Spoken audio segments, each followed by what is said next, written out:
And now, the Hall of Fantasy. Welcome to the Hall of Fantasy. Welcome to the series of radio dramas dedicated to the supernatural, the unusual, and the unknown. Come with me, my friends. We shall descend to the world of the unknown and forbidden, down to the depths where the veil of time is lifted, and the supernatural reigns as king. Come with me and listen to the tale of the Diamonds of Death. What's that? A cat. Probably a tiger somewhere in the jungle. Oh, it frightens me. Are you sure they won't attack our camp? The campfire alone is enough to keep them at a good distance. Don't worry, Sharon. You'll be safe. Listen. Yes, native drums. Somehow they sound ominous. They only sound ominous if you believe them to be. The diamonds bring death. What's going on out there? Just a wounded animal screaming out. Oh, no. No, there was something else. Do you think the jungle has a voice, Frau Courtney? That is only for children to believe.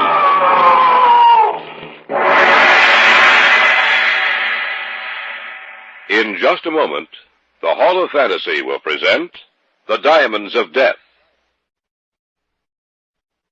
And now for our story. An original tale of fantasy by Richard Thorne entitled The Diamonds of Death.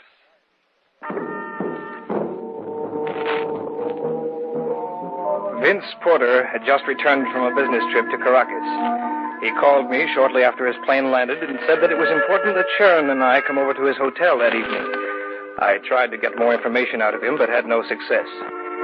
At 8:30 that evening, we were in his apartment, and there began the story I am telling you. Good to see you, Vince. Glad to be back, Jeff. Sharon, you're looking lovelier than ever. Oh, always there with a compliment, Vince. Now, why don't you say nice things like that to me, Jeff? I'm married to you, darling. There's someone else here that I want you to meet. Well, you sounded so mysterious over the phone, I'd almost think you were guarding some great secret. Well, it's a secret, all right. I'm going to tell you what it's all about tonight. These are the people I told you about, Carl. A pleasure. Sharon and Jeff Courtney, Carl von Ornberg. How do you do? How do you do? Have you told them anything yet? No, sit down, kids. Make yourselves comfortable. Now, what's it all about, Vince? I'll show it to them, Carl. Yeah. What is it? It looks like a diamond, but it can't be. I've never seen a diamond that large. It not only looks like a diamond, it is one, Jeff. The largest diamond in the world. You're not trying to joke with us, are you, Vince? No, I'm not. Where did you get it? From a man I befriended in Caracas. He gave it to me. Well, that's worth a fortune. What would he want to give it to you for? He certainly could use it himself. Not where he is. What do you mean? The man who gave the diamond to Herr Porter is dead. Oh? Well, I hope you'll excuse me if I seem a little dense, but I'd appreciate hearing the story from beginning to end. All right, Jeff. I met this man. His name was George Maupetit, a Frenchman, at the hotel in which I was staying in Caracas. He was a strange man, seemed to be afraid of his own shadow. One night, it was quite late, he knocked at my door. He asked me if I'd let him come inside for a while, that he had reason to believe his life was in danger. I couldn't refuse him, of course. That was the first time I saw the diamond. He said he'd been with a hunting party that had gone deep into the Belgian Congo and stumbled upon a strange race of white men who worshipped a huge stone idol on the bank of the Congo River near the equator. They made offerings to this idol, and the offerings were diamonds. His party waited until the ceremony was over. When the people had gone, they took all the diamonds they could carry with them and started back to civilization.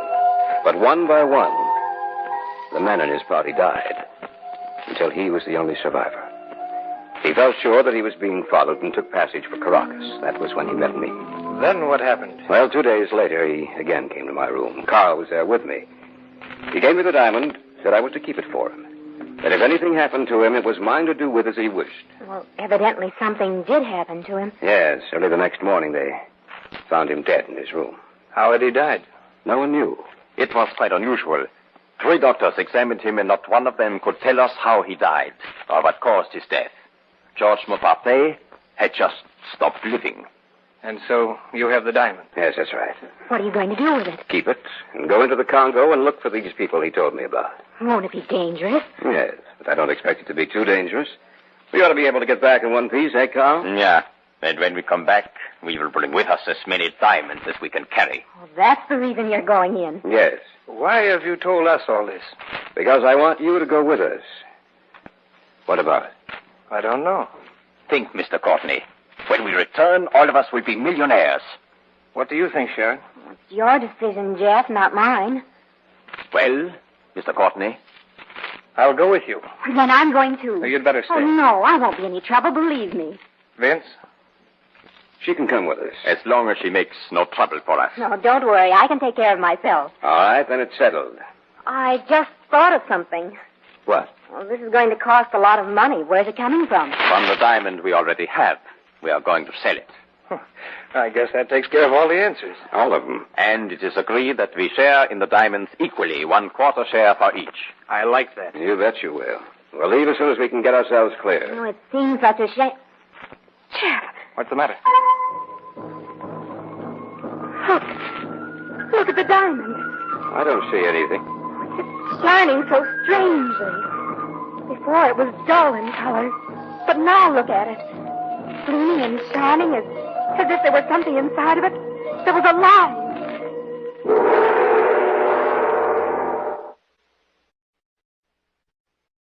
Back now to our story. An original tale of fantasy by Richard Thorne entitled The Diamonds of Death.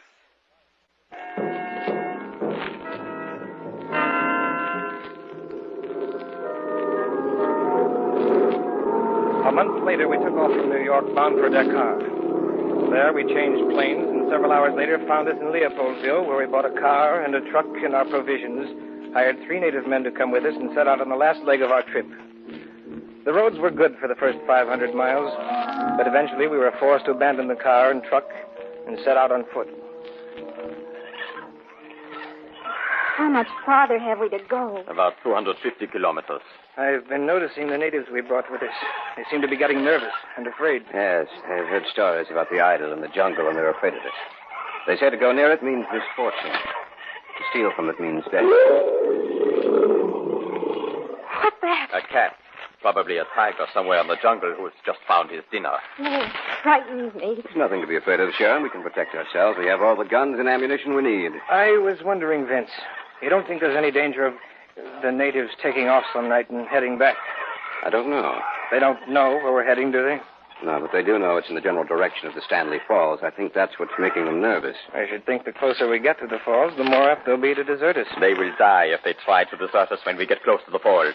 I will see to that. Well, you mean you'd shoot them down? Not really, but I will say that to them if need be. They will think twice then before they try so foolish a thing. Elephant. Are you sure the animals won't attack our camp? The campfire alone is enough to keep them at a good distance. Don't worry, Sharon. You'll be safe. I hope so. Listen. Yes.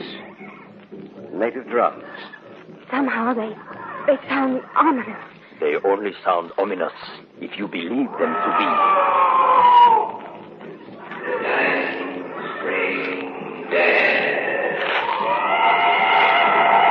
What's going on out there? Just a wounded animal screaming out. Oh, no.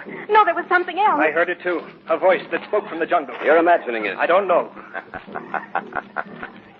You think the jungle has a voice, Herr Courtney?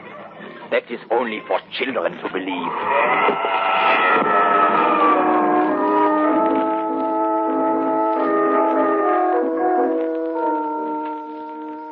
We pushed ahead in the days that followed. The deeper into the jungle we went, the more difficult was it for us to travel. And the drums. The jungle messenger who throbbed out before us that we were coming to steal the diamonds from the idol.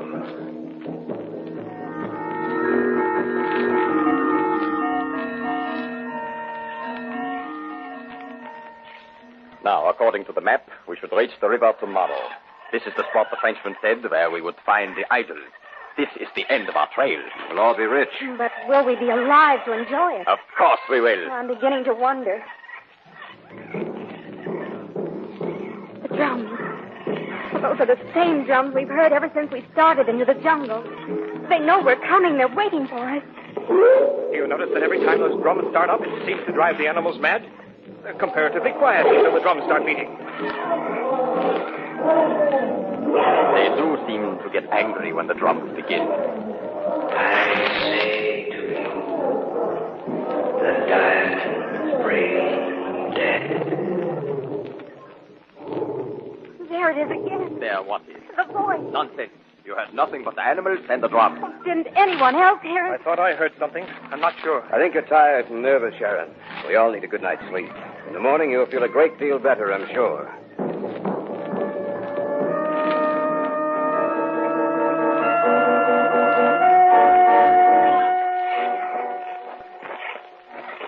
Keep moving.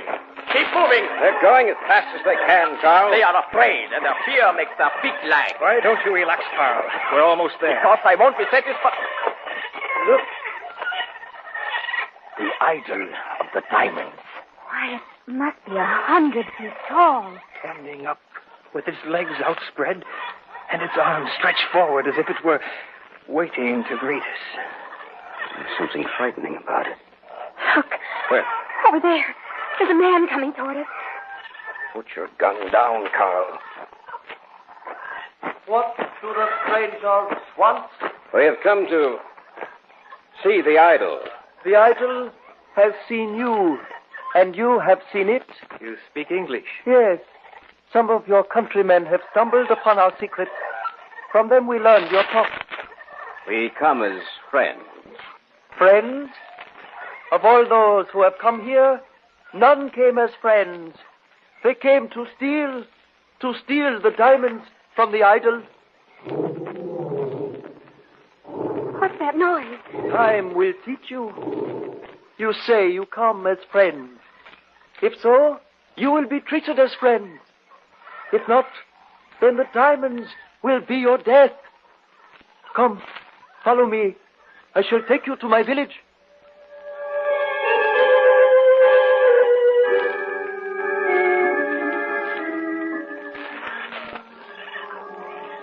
I guess we're to spend the night here. Well, they seem friendly enough. Strange how they all disappeared when it became dark. The whole village seems to be deserted. What fools we are. Of course. This is the night of the full moon. This is the night they make the offerings to the idol. The village is deserted. Listen. I am going to see the ceremony. We'll all go. Do not make any noise then. Come. All right, let's go.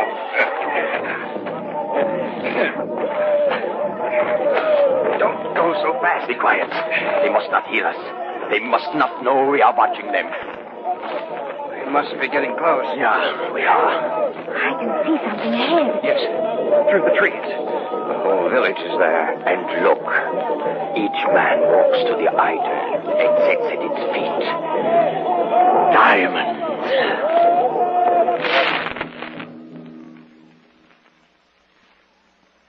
What's the matter? They've stopped chanting. Strangers, we know that you watch us. Step out into the clearing, but always remember that if you betray our trust, death will reach out and touch you, and the power of the diamond idol will destroy you, even as it has destroyed all others who have betrayed us. Strangers, step out into the clearing.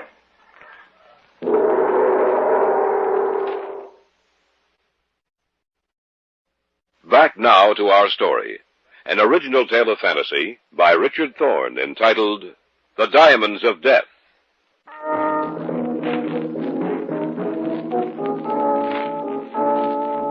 We had followed the sound of the chanting, and it brought us to the riverbank, the clearing in which the idol stood, white and tall, rising up into the sky.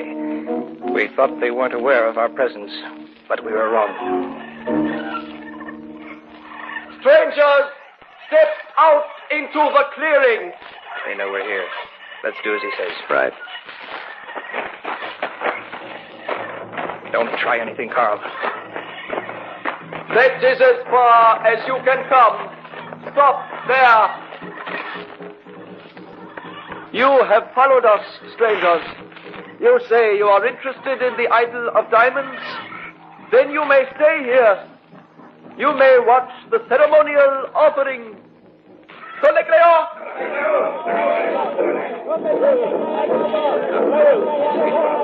a diamond that places the idol's feet. No expression on their faces, just walking towards the idol, as if they were hypnotized. Later, when the village is asleep, we shall return to this place. And when we leave, we shall take with us all the diamonds we can carry.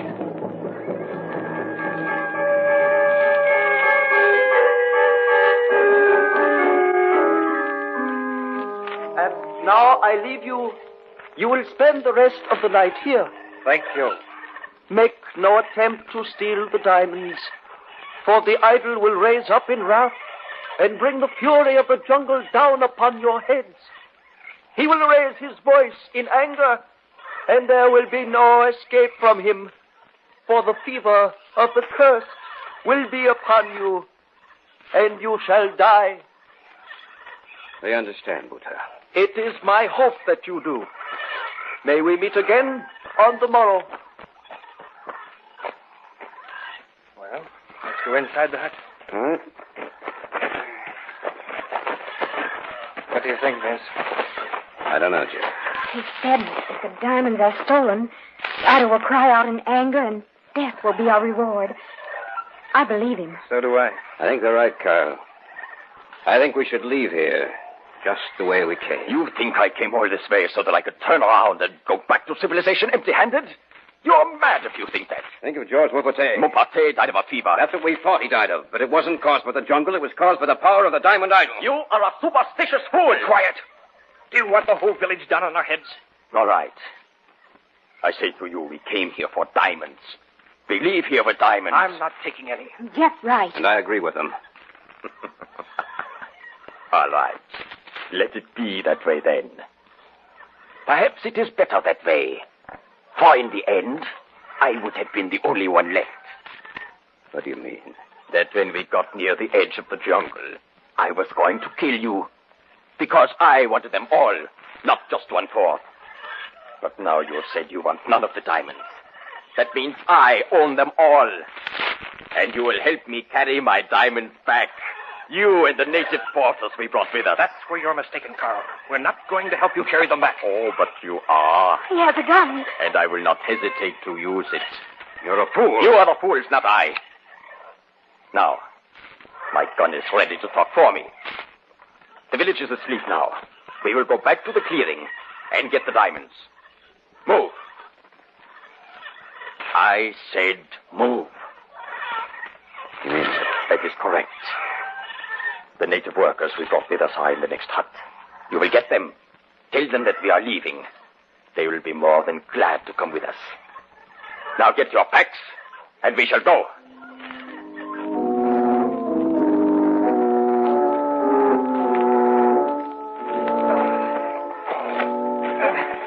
We can't possibly carry any more diamonds. You are not carrying enough. It'll have to be enough, Carl. If the natives are loaded down, they can hardly walk. Our packs are just as heavy. We can't take any more. It is a shame to leave them here. But then, one can always return without his companions, of course. It's a long trail back from Arnberg, and you'll have to sleep sometime. We shall see about that. Now let us go. Move along! To think that you believe the story he told us. What fools you all are. Maybe. Maybe not. They do not even know that we have gone. What's that? I don't know. And the idol shall raise his voice in anger. And there will be no escape from him. Listen. They do know that we're gone, Carl. Then you must hurry. The first one who slows down shall answer to me. Sounds as if the whole jungle is awake. Hurry! Move quicker! Start to run!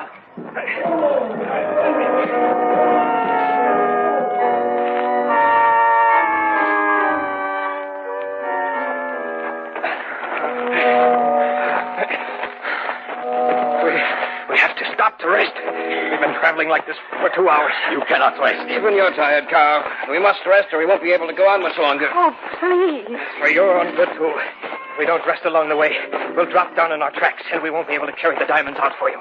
Stop then and rest. But do not try anything. Don't worry. We won't. We won't have to. Shut up. Vince. Yes? Haven't we been here before? Don't get you. This is the spot we were in when they discovered us watching the ceremony.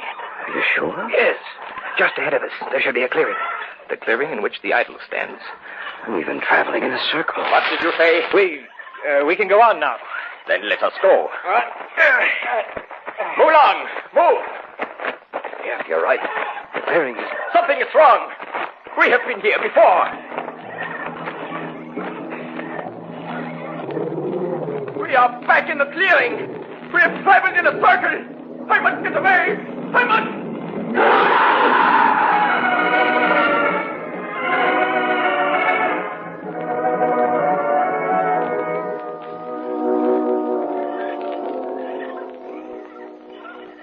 The animal. It jumped out from behind the trees. You didn't have a chance. How horrible. Yes, it is horrible. But it was the death that he deserved.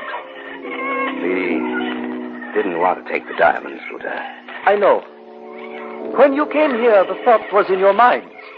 But you were wise in that you pushed it away from you.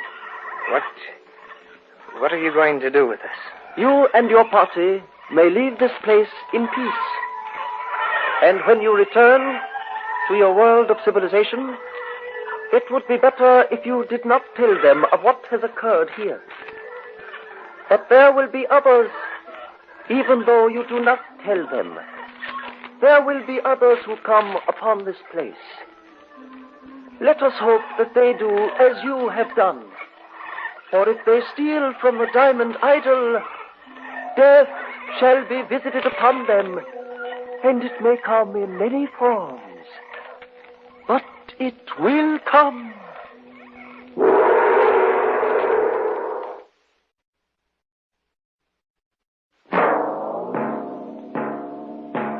So runs tonight's tale of the unusual, the terrifying, the unknown. Join us again when next we journey down the corridors of the Hall of Fantasy to hear another strange tale of the supernatural. All characters and events portrayed in these programs are fictional, and any similarity to actual events or persons, living or dead, is purely coincidental.